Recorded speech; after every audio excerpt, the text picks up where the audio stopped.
Bersopanlah yang baik terhadapnya dan terhadap makhluknya. Sedikitlah berbicara yang tidak berguna bagimu.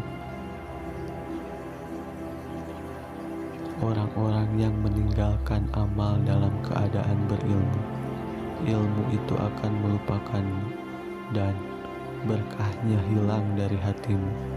Wahai orang-orang yang bodoh, seandainya kamu mengetahuinya, niscaya kamu mengetahui siksaan-siksaannya. Syirik itu ada pada lahir dan batin.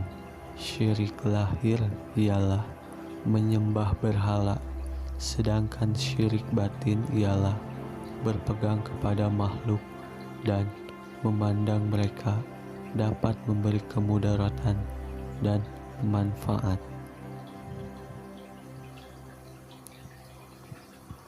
Wahai anak, janganlah kamu menuntut sesuatu kepada seseorang, dan jika kamu mampu untuk memberi dan tidak mengambil, maka lakukanlah.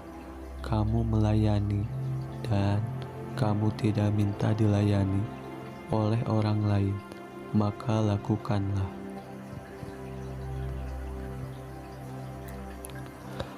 Suatu kaum itu disibukkan untuk memberi kepada makhluk. Mereka mengambil dan memberi, mengambil dari karunia dan rahmat Allah, dan memberikan kepada fakir dan miskin yang ditimpa kesempitan.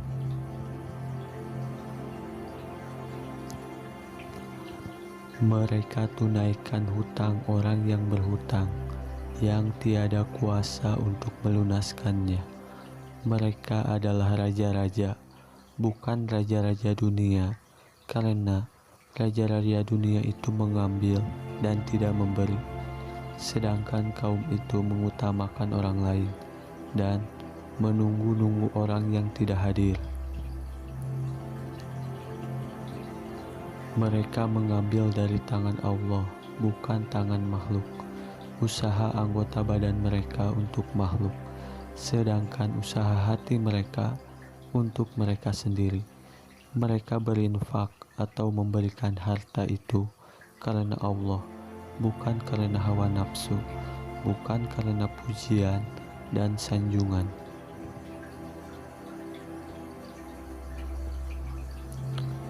Tinggalkan kaum yang sombong terhadap Allah dan terhadap makhluk, karena sombong itu termasuk sifat orang-orang pemaksa, yang mana mereka dibenamkan ke dalam neraka jahanam.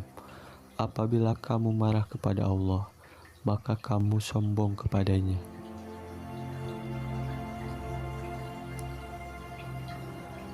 Jadikanlah akhiratmu itu sebagai modalmu, dan jadikan dunia itu sebagai keuntunganmu. Gunakanlah seluruh waktumu untuk menghasilkan akhiratmu.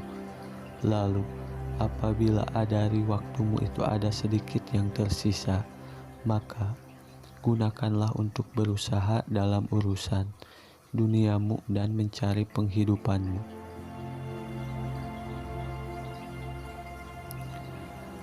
Nasihatilah dirimu terlebih dahulu, barulah kemudian menasihati orang lain. Kamu harus lebih memperhatikan nasib dirimu. Janganlah kamu menoleh pada orang lain, sedangkan dalam dirimu masih ada sesuatu yang harus diperbaiki.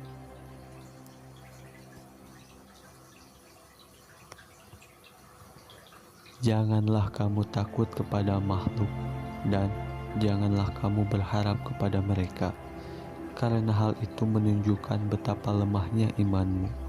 Hendaklah engkau istiqomah dalam cita-citamu, sehingga engkau memperolehi ketinggian, karena Allah Subhanahu wa Ta'ala akan memberimu sesuatu yang layak dengan cita-citamu, dengan kebenaran dan keikhlasanmu. Bersungguh-sungguhlah engkau, songsong dan kejarlah, karena sesuatu itu tidak akan datang kepadamu begitu saja tanpa berusaha memperolehinya, sedangkan engkau mempunyai kewajiban untuk melakukan amal kebaikan, sebagaimana engkau diwajibkan untuk mencari rezeki.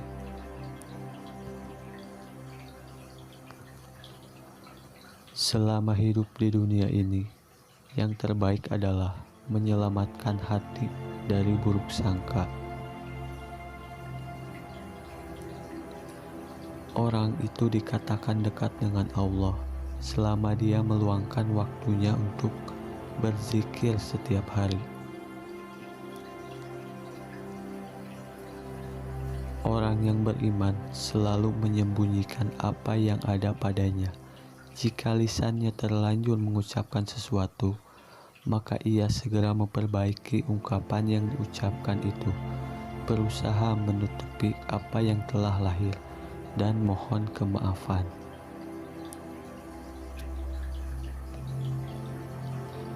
Janganlah kamu menghendaki kelebihan dan kekurangan. Janganlah mencari kemajuan dan kemunduran, sebab ketentuan telah menetapkan bahagia masing-masing. Setiap orang di antara kamu tidak diwujudkan, melainkan telah ditentukan catatan mengenai pengalaman hidupnya secara khusus.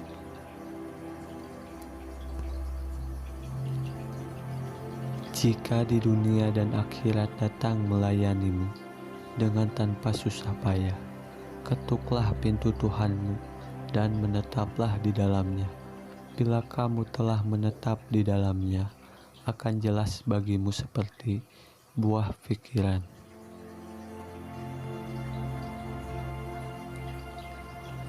Janganlah engkau menuntut imbuhan atas amal perbuatanmu, baik keduniaan maupun keakhiratan. Janganlah kamu mencari nikmat, carilah zat yang memberimu nikmat. Carilah tetangga sebelum mendapatkan rumah. Dialah zat yang mewujudkan segala sesuatu, zat yang mengaturkannya, dan yang wujud sesudah segala sesuatu. Ketahuilah bahwa agamamu akan hilang disebabkan 4 perkara. 1. Kamu tidak mengamalkan apa yang telah kamu ketahui. 2. Kamu mengamalkan apa yang tidak kamu ketahui. 3.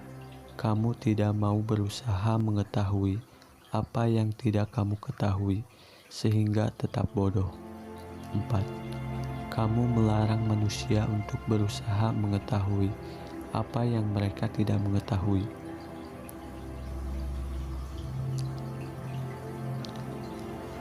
Janganlah kamu melihat amalmu, walaupun anggota-anggota badanmu bergerak untuk amal dan hatimu, beserta zat yang mana amal itu ditunjukkan kepada Allah. Apabila hal ini sempurna bagimu, maka hatimu menjumpai mata yang dapat melihat, makna menjadi bentuk, yang gaib menjadi hadir, berita menjadi terang.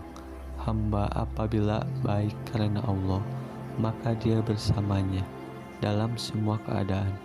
Dia mengubahnya, menggantikannya, dan memindahkannya dari satu keadaan kepada keadaan yang lain. Seluruhnya menjadi berarti. Seluruhnya menjadi keimanan, keyakinan, pengetahuan, pendekatan, dan kesaksian. Seluruhnya menjadi siang tanpa malam, sinar tanpa gelap, jernih tanpa keruh, hati tanpa nafas, rahasia tanpa kasar, fana tanpa wujud, gaib tanpa hadir. Seluruhnya menjadi kitab gaib dari mereka dan dirinya. Seluruhnya ini pangkalnya adalah jinak kepada Allah, sehingga kejinakan ini sempurna antara kamu dan Allah. Ubahlah karenanya sesuatu yang dia benci dari nafsumu, sehingga dia memberimu apa yang kamu sukai. Jalan itu luas, berdirilah dan teguhlah, beramallah dan jangan lalai selamat tali dengan 2 ujungnya di atas tanganmu. Mohonlah pertolongan kepadanya atas sesuatu yang menjadikan kebaikanmu Kendarailah nafsumu. Jika tidak, ia akan mengendarai kamu. Nafsu itu tukang memerintahkan keburukan di dunia dan tukang mencela di akhirat.